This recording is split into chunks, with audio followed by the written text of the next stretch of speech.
você fosse muito mais do que jamais imaginou ser, no mais louco dos seus sonhos.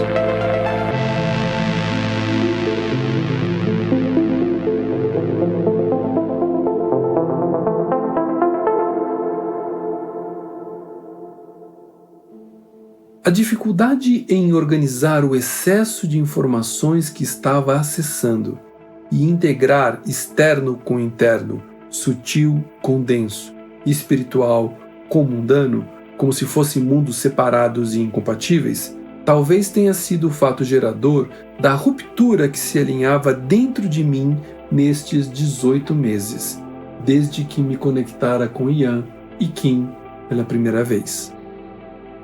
Se não podia conversar com amigos sobre as fantásticas experiências que tinha quase todas as noites e que preenchiam a minha vida de significado, esperança e alegria, então com quem conversaria?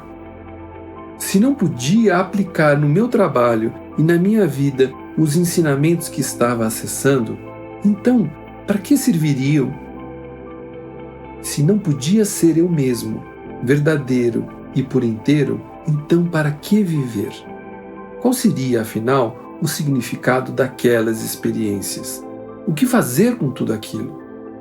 Reflexões dessa natureza povoaram a minha mente em crise.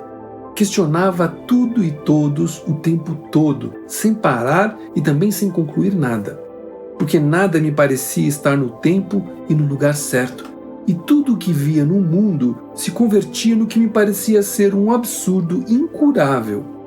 Desigualdade social, violência, fome, miséria, poluição, trânsito, estresse, competitividade, capitalismo selvagem, depressão, drogas, corrupção, consumo desenfreado, manipulação da mídia, superficialidade das relações, futilidade da vida social, destruição da natureza.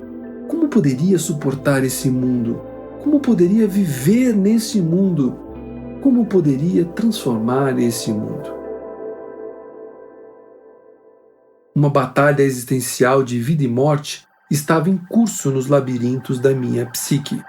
Neurônios e hormônios se digladiavam. Passado e futuro duelavam pelo presente. A inconstância, a incoerência e a inconsistência tornaram-se rimas rotineiras.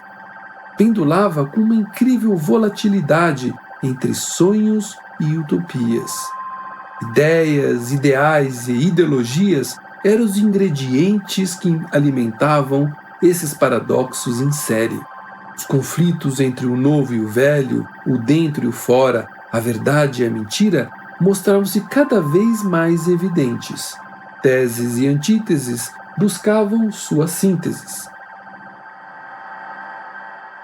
A consequência dessa crise existencial, que se arrastou por meses, foi dolorosa e inevitável. Como era previsível, os sentimentos finalmente sequestraram os pensamentos e um dilúvio emocional, transbordando raiva, culpa, medo e angústia, alagou a minha consciência quando percebi que o mundo que agora detestava nada mais era do que um espelho que refletia a mim mesmo com uma incrível perfeição.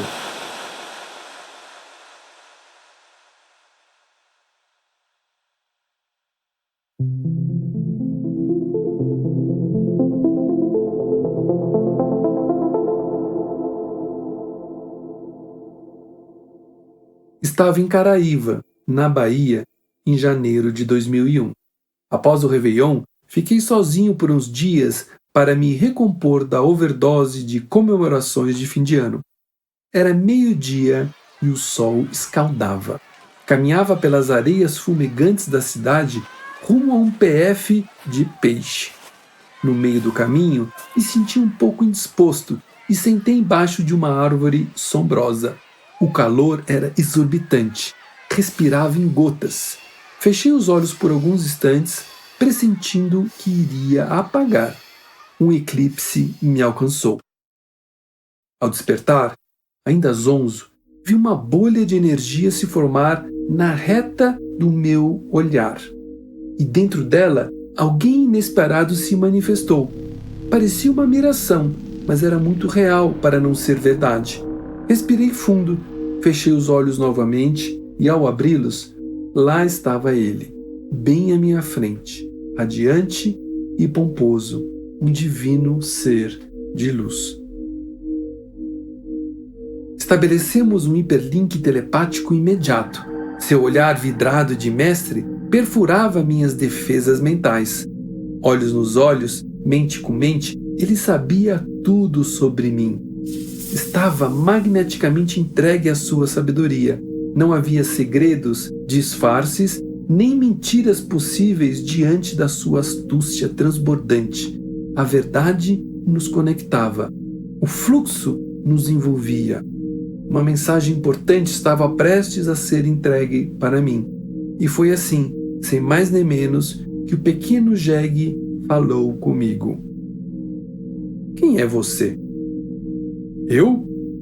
É, você mesmo, sentado aí embaixo dessa árvore com cara de sono. Passaram-se ainda umas eternidades até que conseguisse compreender o que se passava e pensar numa resposta para ele. Bom, eu acho que, na verdade, depende, sei lá. Talvez eu seja... Sem enrolação, por favor, cutucou o jegue. Essa pergunta é muito difícil, me defendi. Não é fácil responder assim direto. Você não poderia começar com algo mais simples? Essa é a única pergunta que você precisa responder agora. De que serve dar a resposta certa para a pergunta errada? Mas eu não tenho a menor ideia. Até ontem eu achava que era uma pessoa feliz, bem-sucedida, realizada, mas agora estou percebendo que eu não sou nada disso. Tá tudo meio virado na minha cabeça. Eu tenho um buraco dentro de mim. Ou seja... eu acho que eu estou perdido. Ou seja... na verdade, eu não sei quem eu sou. Tá feliz agora? Ótimo. Parabéns. Finalmente. Aleluia. Por que é tão difícil dizer a verdade? Parabéns? Como assim? Eu aqui derretendo nesse Saara e você fica me confundindo ainda mais? Fábio, o primeiro passo do caminho é você reconhecer que não sabe e admitir para si mesmo que está perdido. Tá bom, eu reconheço, estou completamente perdido. Não tenho a mais longínqua ideia de quem eu sou. Mas e agora? E daí? O que eu devo fazer? Para onde eu vou? O que eu faço? E você quer que um jegue lhe diga o que fazer? Mas você é muito mais do que um jegue. Não, não sou não. Eu sou apenas um jegue baiano. A diferença é que eu sou 100% jegue e estou totalmente presente na minha jeguice. Não quero ser um cavalo, não sofro por não ser um jacaré, não desejo ser um gavião. Eu sou apenas eu, e por ser 100% eu, sou tudo o que há nesse vasto universo. E você?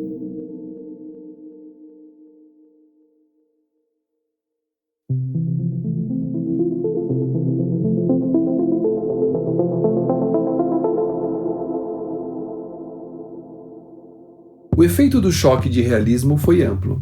Nos meses que se seguiram, apatia e desinteresse acamparam em minhas células.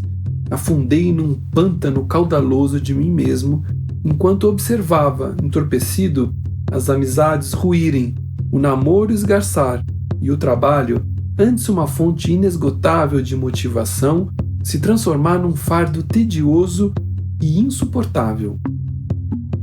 Solitário e exausto, parecia um sonâmbulo sem forças para reagir ou evitar o desastre que galopava em minha direção.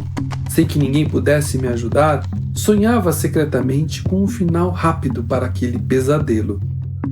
E isso não demorou a acontecer. A música da minha antiga vida parou de tocar repentinamente e eu despertei. Não precisa falar nada, chefe. Eu sei do que se trata. Você tem toda a razão. Eu concordo e também quero. Eu sei que o meu tempo na MTV acabou. Respondi automaticamente, antes que o presidente pudesse contar as más notícias, que afinal não eram tão más assim. Ele reagiu com um certo espanto, mas logo percebeu que aquela seria a demissão mais fácil que jamais faria em toda a sua vida profissional. E assim, em maio de 2001, 4 meses após encontrar o pequeno jegue de luz na Bahia, encerrei meus 15 anos de carreira corporativa. e me joguei num abismo de um período sabático que duraria 3 anos. As chances de uma desgraça acontecer não eram desprezíveis, mas entre o medo de mudar e o medo de não mudar, escolhi o menor.